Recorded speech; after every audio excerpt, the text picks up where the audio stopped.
Hello everyone, সবাইকে আসসালামু আলাইকুম। আমি একটু চিপা গলিতে দাঁড়ায় আছি, একদমই চিপা, কারেন্ট নাই, এই মুহূর্তে কারেন্ট চলে গেছে। এখন বাজে সন্ধ্যা 7:30। এই চিপা গলিটা ঢাকা শহরে ম্যাক্সিমাম মানুষের কাছে খুবই পরিচিত এবং জনপ্রিয়। কারণ হচ্ছে কি জানেন? এদিকে আসেন, দেখাচ্ছে, এদিকে আসেন। কারণ হচ্ছে একটু এদিকে আসেন, চলে আসেন। এটা হচ্ছে কামাল বিরিয়ানি। এই জন্য কিন্তু এই গলিটা খুবই জনপ্রিয় ঢাকা শহরে। আমার মনে হয় ম্যাক্সিমাম মানুষের কাছে এই গলিটা খুবই জনপ্রিয়। কারণ হচ্ছে আমি রিসেন্টলি কালকে রাতে একটা ভিডিও দেখছি কামাল বিরিয়ানি, সেটা হচ্ছে 2 দিনে 2 মিলিয়ন ভিউ। তার মানে কি, মানুষজন প্রচন্ড আকারে ভিডিওগুলো দেখে কিংবা কামাল বিরিয়ানি প্রচন্ড পছন্দ করে। এই জন্যই তবে এই গলিটা অনেক পরিচিত।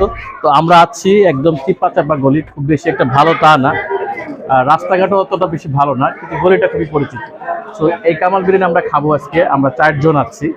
সো এটা 4টা প্যাকেজ আছে, এই জন্য আমরা 4 জন আছি। 4টা প্যাকেজে আমরা খেয়ে আপনাদের জানাবো, চলেন।